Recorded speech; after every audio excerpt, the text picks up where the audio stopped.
Some people think working out to build muscle is painful, while they clearly never try learning how to master their terminology. Because let's face it, flexing your muscles for a selfie is easy. Explaining what they're about is not. If you've been feeling like learning the terminology of the muscular system is about as difficult as lifting 400 kilos off the ground, you're not the only one. Well, relax, sweat no more. You're going to be smashing this one in no time. Welcome to Terminology for Healthcare Professionals. Getting buff with muscular terminology. So if you've watched the previous episodes of this series, you'll know that instead of helping you memorize the name of every single muscle, we're teaching you about how they're named. We do that by breaking down anatomical terms into their main components: roots, prefixes, and suffixes. But before I get to the meaty terminological stuff, let's begin with the three most basic terms about muscle, which are the three types of muscle found in the body. Skeletal muscle is generally attached to bone and responsible for voluntary movement of the body. It's probably what you picture when someone mentions muscle. Smooth muscle generally deals with involuntary movements, like those related to our organs and vessels. It's also known as a visceral muscle.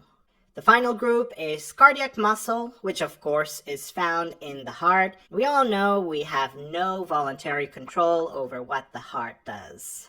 Now I want to throw in a few of those roots and prefixes we love so much. And this will help you decipher terms about conditions and processes related to the muscular tissue. Perhaps the most important term related to muscle is myo, which comes from the Greek mais, for muscle. It can be used as the root in words like myalgia, which is a term for muscle pain. Another is myopathy, which is the general term used for a disease specifically affecting muscle tissue.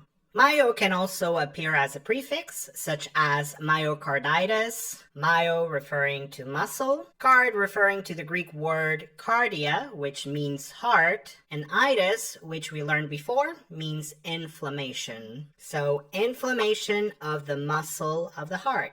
It also pops up the term leiomyo. Leo is the Greek term for smooth. So leiomyo refers to smooth muscle. Like in leiomyoma uteri, benign tumor of uterine smooth muscle.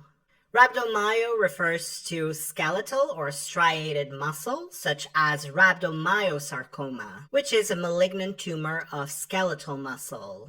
Of course, we can't forget musculo, which comes from Latin and is where we get the term muscle. An easy example of this prefix is musculocutaneous, which means relating to both muscle and skin. I'd like to also show you a few terms which do not necessarily refer directly to muscle, but to their associated tissues. Tendo or tendino, of course, relates to the tendons. For example, tendinitis is inflammation of a tendon. Similarly, fascio refers to fascia, a connective tissue covering muscles. You may see in terms like fasciodesis, which is a surgical procedure of attaching or suturing fascia to other fascia or a tendon. Of course, like with all systems of the body, the list for all possible prefixes and roots is long. But if you've managed to take a note of these, you've made a great start. Alright, now that we've been introduced to some of the most common prefixes and roots related to the muscular system, let's turn our attention to the terminology we'll encounter when looking at skeletal muscles, in particular how they are named. And as we've been learning in this series, it's all in the name. And muscles are no different. Once you learn to decipher the parts of their terminology, you're going to see that there are 7 main criteria which can be coded into the name of a muscle. The first of these, which contribute to a muscle name, is its shape. For example, the trapezius muscle. Trapezion means diamond-shaped. And you can clearly see why on this muscle. The deltoid muscle, suggesting the triangular shape of the Greek letter delta, or the serratus anterior muscle, which gets its name from the word serrare, which means saw in Latin. Our second characteristic determining muscle names is their size. Yes, there is a reason your butt is called your gluteus maximus. It's the largest muscle of the body. Other examples include the vastus lateralis muscle, the fibularis brevis, the adductor longus, or the latissimus dorsi muscle. Another criterion for naming muscles is according to the orientation or directions of their fibers. For example, the transverse muscle of the tongue, whose fibers run perpendicular to the midline, the external oblique muscle, which has its fibers arranged diagonally or at an angle. Or if you see rectus in the name of a muscle, like the rectus abdominis, it will have fibers roughly parallel to the midline. And before you ask, six-pack is not a technical term for this muscle. Muscles can also be named in accordance with what they do. I won't bore you with every single action, but most of these are obvious, like the flexor digiti minimi, flexor of the little finger, or the extensor hallucis brevis, extensor of the big toe. Not all are clear though. For example, the risorius muscle, which helps us to smile, or the masseter, which literally means the chewer.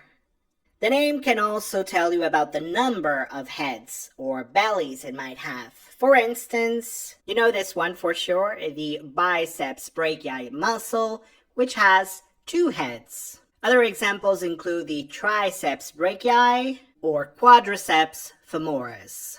Our second last criterion for muscle names are its attachments. This means they get their names from bones, bone parts, or tissue they're attached to. There are lots of examples like these, such as sternohyoid muscle, which attaches to the sternum and the hyoid bone.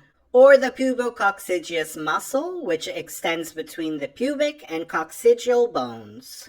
And finally, unsurprisingly, location also pops up in muscle names. It can indicate the region a muscle is found in. There are lots of examples of these. For instance, we have the temporalis muscle, found over the temporal region of the skull, or the intercostal muscles located between the rib bones of the thoracic cage. The muscle name might also refer to its relative position to another muscle. For example, flexor digitorum superficialis is more superficial than its counterpart, the flexor digitorum profundus. Okay, so I think that more than covers what we need to know about muscle names. You can learn more about each and every muscle of the body right now by checking out our articles and atlas at canhub.com and explore muscle names in a whole new light. Now, time to move on to look at some terms which may be used to describe function of a muscle relative to a specific movement. For example, let's take the movement flexion of the forearm at the elbow joint. Said to have an agonist or prime mover muscle which does most of the work. In this case, it's the biceps brachii muscle, which flexes the elbow joint. An agonist can be aided by synergist muscles, syn, together, urge means work, which help either by direct action or by stabilizing the joint involved in the movement. The muscle or muscles which work in opposition to an agonist are known as antagonists. In this case, it's the triceps brachii, which extends the forearm at the elbow joint. An antagonist is sometimes important in controlling the speed or force of the movement created by an agonist muscle. Regardless of the type or location of a muscle, they all have the exact same function: contract and relax. However, not all types of contraction are the same. Let's check out some terms which you might encounter describing this. There are 2 main types of muscle contraction, isotonic and isometric, and they all begin with the prefix iso, which means equal or constant. The most familiar type is known as isotonic contraction, where the root tonic comes from the Greek tonus, which means tone or tension. So it means contraction of equal or constant tension. This is where the length of a muscle changes against a constant load.